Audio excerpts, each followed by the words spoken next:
Telangana high court జాబ్స్‌కు సంబంధించి మన website విత్‌చారి.inలో మాక్ practice టెస్ట్‌లు మరియు గ్రాండ్ టెస్ట్‌లు పూర్తి ఉచితంగా అందుబాటులో ఉంటాయి. ఈ వెబ్‌సైట్‌ను స్మార్ట్ మొబైల్ ఫోన్స్‌లో కూడా సులభంగా ఉపయోగించుకునేలా డిజైన్ చేశాము.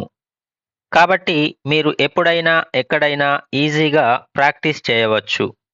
అలాగే వెబ్‌సైట్ లింక్ కూడా కింద డిస్క్రిప్షన్‌లో ప్రొవైడ్ చేశాము. దయచేసి విజిట్ చేయండి. అన్ని అత్యవసర సేవలకు ఏ నంబర్‌కు తక్షణ ప్రాప్యత అంటే యాక్సెస్ లభిస్తుంది.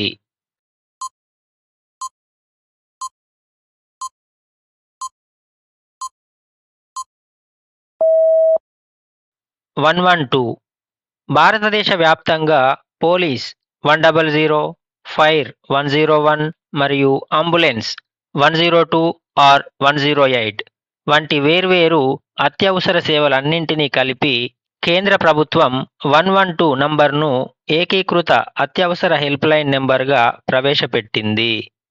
ఆపదలో ఉన్నవారు ఏ ప్రాంతం నుండైనా ఈ ఒక్క నంబర్‌కు డయల్ చేస్తే తక్షణ సహాయం అందుతుంది. భారతీయ అంతరిక్ష పరిశోధనా సంస్థ ఇస్రో ప్రారంభించిన యంగ్ సైంటిస్ట్ ప్రోగ్రామ్ అంటే యువ విజ్ఞాని కార్యక్రమంకు ఏ తరగతికి చెందిన విద్యార్థులను ఎంపిక చేస్తారు.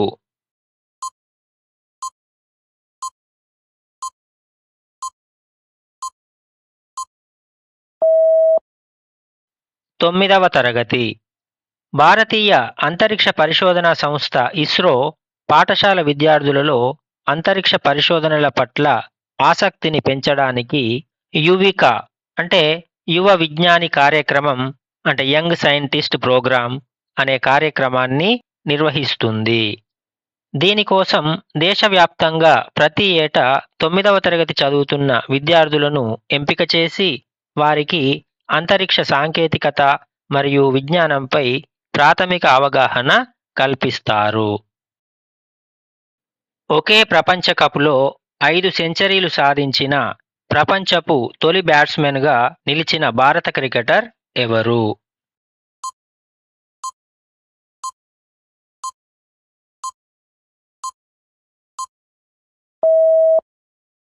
రోహిత్ శర్మ.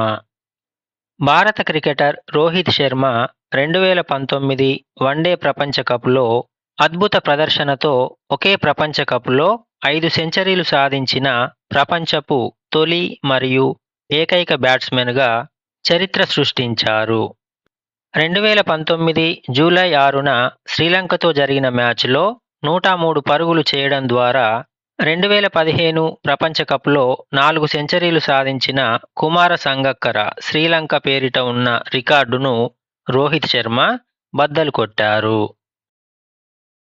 ఫ్లయింగ్ సిక్కు అని ఎవరిని పిలుస్తారు?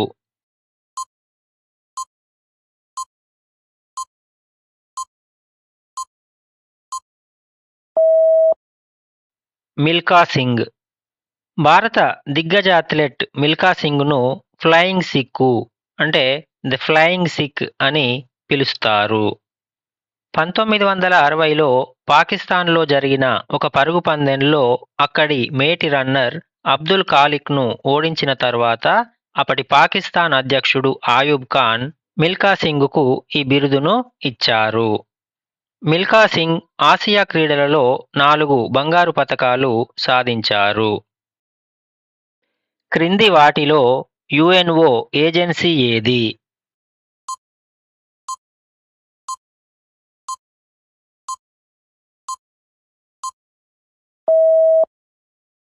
డబ్ల్యూహెచ్ఓ. డబ్ల్యూహెచ్ఓ అంటే వరల్డ్ హెల్త్ ఆర్గనైజేషన్, ప్రపంచ ఆరోగ్య సంస్థ అనేది ఐక్యరాజ్య సమితి యొక్క ఒక ప్రత్యేక విభాగం. ఇది అంతర్జాతీయ ప్రజారోగ్యంపై దృష్టి సారిస్తుంది. దీని ప్రధాన కార్యాలయం స్విట్జర్లాండ్‌లోని జెనీవాలో ఉంది. ఐటిఓ అనేది ఇంటర్నేషనల్ ట్రేడ్ ఆర్గనైజేషన్. కానీ దీని స్థానంలో ప్రస్తుతం డబ్ల్యూటిఓ అంటే వరల్డ్ ట్రేడ్ ఆర్గనైజేషన్ పనిచేస్తోంది. అలాగే డబ్ల్యూడబ్ల్యూఎఫ్ అనేది ఒక స్వచ్ఛంద సంస్థ ఎన్‌జిఓ మరియు ఐఐటి అనేది ఒక భారతీయ విద్యా సంస్థ. ఏ భారతీయ క్రికెటర్కు ది వాల్ అనే ముద్దు పేరు ఉంది?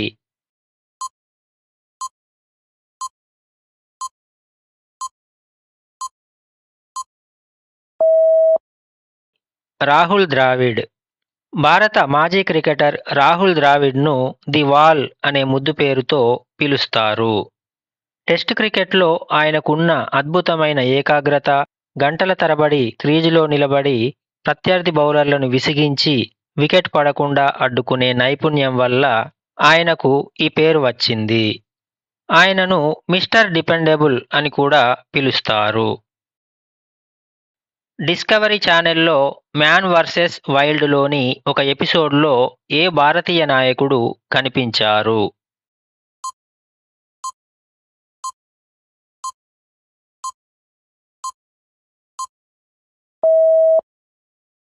నరేంద్ర మోదీ.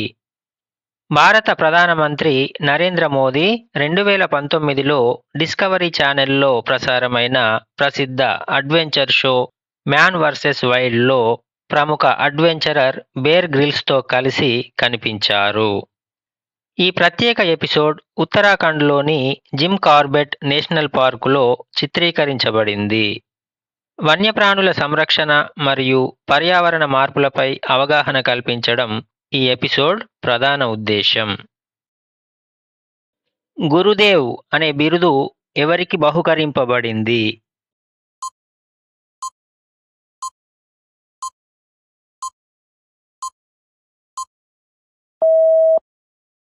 రవీంద్రనాథ్ ఠాగూర్. విశ్వకవి రవీంద్రనాథ్ ఠాగూర్కు గౌరవప్రదమైన గురుదేవ్ అనే బిరుదును మహాత్మా గాంధీ ఇచ్చారు. దీనికి ప్రతిగా ఠాగూర్ గాంధీజీని మహాత్మా అని సంబోధించారు. భారత జాతీయ గీతాన్ని రచించిన ఠాగూర్ 1913లో తన గీతాంజలి కావ్యానికి గాను సాహిత్యంలో నోబెల్ బహుమతిని అందుకున్న తొలి భారతీయుడిగా మరియు తొలి ఆసియా వాసిగా చరిత్ర సృష్టించారు. భారతదేశంలో అత్యున్నత సాహిత్య పురస్కారం అంటే పుస్తకాలకు సంబంధించింది లేదా సాహిత్య రచనకు సంబంధించింది ఏమిటి?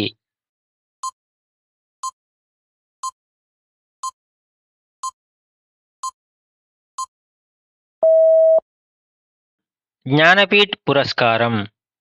భారతదేశంలో సాహిత్య రంగానికి ఇచ్చే అత్యున్నత పురస్కారం జ్ఞానపీఠ్ పురస్కారం. దీనిని 1961లో స్థాపించగా మొదటి పురస్కారం 1965లో మలయాళ రచయిత జి. శంకర కురుప్కు లభించింది. అయితే తెలుగు సాహిత్యంలో ఇప్పటి వరకు కేవలం 3 మాత్రమే ఈ పురస్కారం దక్కింది. అందులో మొదటగా విశ్వనాథ సత్యనారాయణకు రామాయణ కల్పవృక్షానికి గాను 1970లో, డాక్టర్ సి. నారాయణ రెడ్డికి విశ్వంబర కావ్యానికి గాను 1988లో మరియు రావూరి భరద్వాజకు పాకుడు రాళ్లకు 2012లో లభించాయి. ఓటింగ్ ప్రయోజనం కోసం రాష్ట్రాలను విభజించే ప్రాంతాలను ఏమంటారు?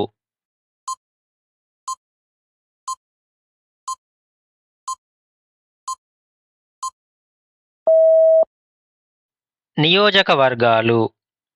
ఎన్నికల నిర్వహణలో ఓటింగ్ సౌలభ్యం కోసం మరియు ప్రజాప్రతినిధులను ఎన్నుకోవడానికి వీలుగా రాష్ట్రాలను మరియు దేశాన్ని వేర్వేరు భౌగోళిక ప్రాంతాలుగా విభజిస్తారు. వీటినే నియోజకవర్గాలు అని పిలుస్తారు. లోక్సభ ఎన్నికల కోసం విభజించే వాటిని పార్లమెంటు నియోజకవర్గాలు అని, అలాగే అసెంబ్లీ ఎన్నికల కోసం విభజించే వాటిని అసెంబ్లీ నియోజకవర్గాలు అని అంటారు. పండిత బిరుదు పొందిన తొలి మహిళ ఎవరు?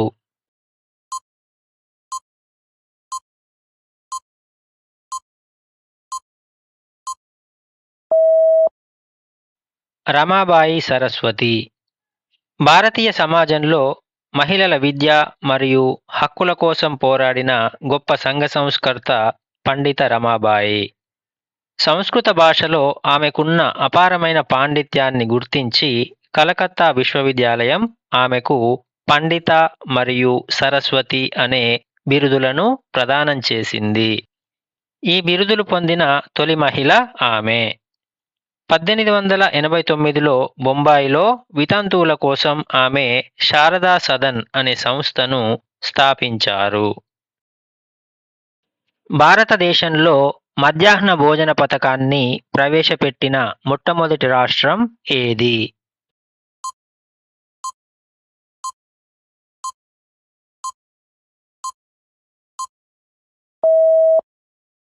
తమిళనాడు. భారతదేశంలో మధ్యాహ్న భోజన పథకాన్ని ప్రారంభించిన తొలి రాష్ట్రం తమిళనాడు. 1960వ దశకంలో అప్పటి ముఖ్యమంత్రి కె. కామరాజ్ ఈ పథకానికి శ్రీకారం చుట్టారు.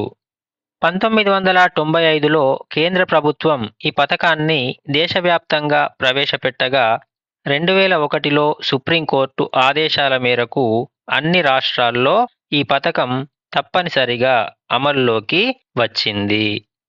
పాఠశాలల్లో విద్యార్థుల హాజరును పెంచడం మరియు పోషకాహారాన్ని అందించడం దీని ముఖ్య లక్ష్యం. భారతదేశం నుండి ఎగుమతి చేసిన చొక్కా అమెరికాలో ఎలా విక్రయించబడుతుంది?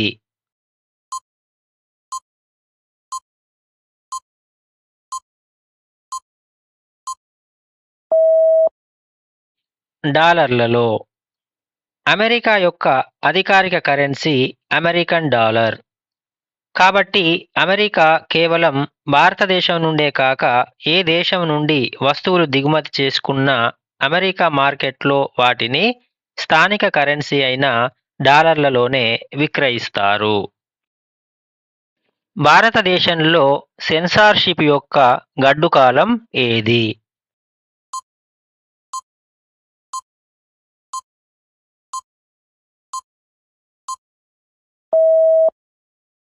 (1975 నుండి 1977 వరకు).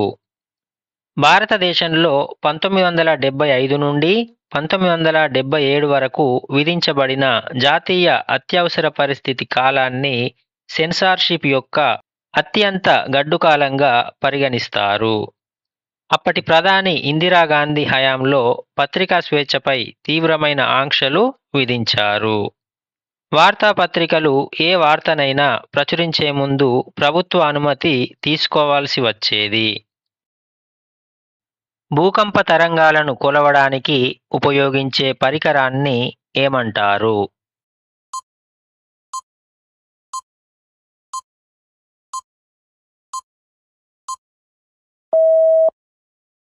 సిస్మోగ్రాఫ్. భూకంపం సంభవించినప్పుడు భూమి లోపల ఉత్పన్నమయ్యే తరంగాలను నమోదు చేయడానికి మరియు కొలవడానికి సిస్మోగ్రాఫ్ అనే పరికరాన్ని ఉపయోగిస్తారు. భూకంపం యొక్క తీవ్రతను కొలవడానికి రిక్టర్ స్కేల్ అనే కొలమానాన్ని వాడతారు. భూకంపాల గురించి అధ్యయనం చేసే శాస్త్రాన్ని సిస్మాలజీ అని పిలుస్తారు. భూ వాతావరణంలో సాధారణంగా కనుగొనబడు వాయువు ఏది?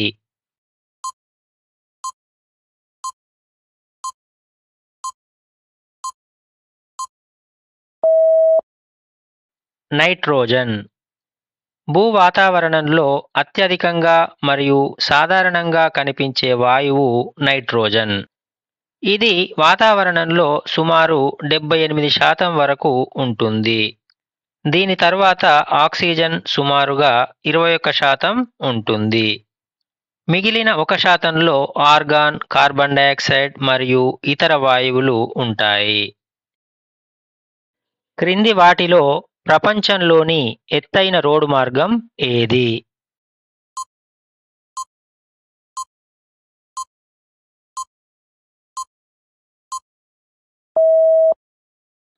మనాలి లేహ్ రహదారి. హిమాలయ పర్వతాల గుండా వెళ్లే మనాలి లేహ్ రహదారి ప్రపంచంలోని అత్యంత ఎత్తైన రహదారులలో ఒకటి. ఇది సముద్ర మట్టానికి సగటున 4000 మీటర్ల కంటే ఎక్కువ ఎత్తులో అంటే 13,123 అడుగులు ఉంటుంది. అయితే ప్రస్తుతం ప్రపంచంలోనే అత్యంత ఎత్తైన మోటరబుల్ రోడ్డు మార్గం లడఖ్లోని ఉమ్లింగ్లా పాస్. దీని ఎత్తు 5798 మీటర్లు, అంటే 19,024 అడుగులు. పాలరాయి ఏ రాతి నుండి రూపాంతరం చెందింది?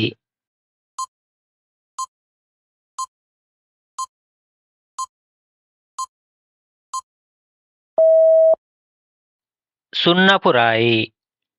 సున్నపు రాయి అంటే లైమ్ స్టోన్ అనేది ఒక అవక్షేప శిల, అంటే సెడిమెంటరీ రాక్. ఇది భూమి లోపల విపరీతమైన వేడి మరియు పీడనానికి లోనైనప్పుడు పాలరాయి అంటే మార్బుల్గా రూపాంతరం చెందుతుంది. అందుకే పాలరాయిని రూపాంతర శిల అంటే మెటమార్ఫిక్ రాక్ అని పిలుస్తారు. ఈ తెగలలో మహారాష్ట్రకు చెందిన వారు ఎవరు?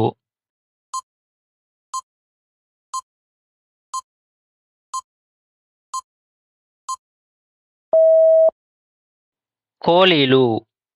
కోలి తెగ ప్రజలు ప్రధానంగా మహారాష్ట్ర తీర ప్రాంతాల్లో మరియు గుజరాత్లో నివసిస్తారు.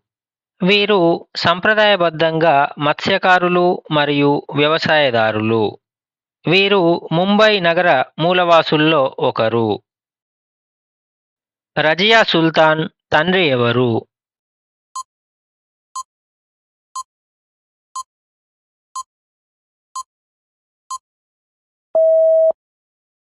ఇల్టుట్మిష్. ఢిల్లీ సింహాసనాన్ని అధిష్ఠించిన తొలి మరియు ఏకైక మహిళా పాలకురాలు రజియా సుల్తాన్. ఆమె తండ్రి సుల్తాన్ ఇల్టుట్మిష్. తన కుమారుల కంటే రజియాకే రాజ్యపాలన చేసే సామర్థ్యం ఎక్కువగా ఉందని నమ్మిన ఇల్టుట్మిష్ ఆమెను తన వారసురాలిగా ప్రకటించారు. రజియా సుల్తాన్ క్రీస్తుశకం 1236 నుండి 1240 వరకు పాలించారు. ఈ వీడియోలో 20 క్వశ్చన్స్ మాత్రమే ఇవ్వడం జరిగింది. దానికి సంబంధించిన రిమైనింగ్ క్వశ్చన్స్తో సహా మొత్తం 30 క్వశ్చన్స్తో మోడల్ టెస్ట్ని మన వెబ్సైట్లో అప్లోడ్ చేసినాము, అక్కడ చూడండి. దానికి సంబంధించిన వెబ్సైట్ లింకును క్రింద డిస్క్రిప్షన్లో ప్రొవైడ్ చేసినాము. దాన్ని క్లిక్ చేసి మన వెబ్సైట్లో పూర్తి ఉచితంగా ఈ టెస్టును ప్రాక్టీస్ చేసుకోవచ్చు.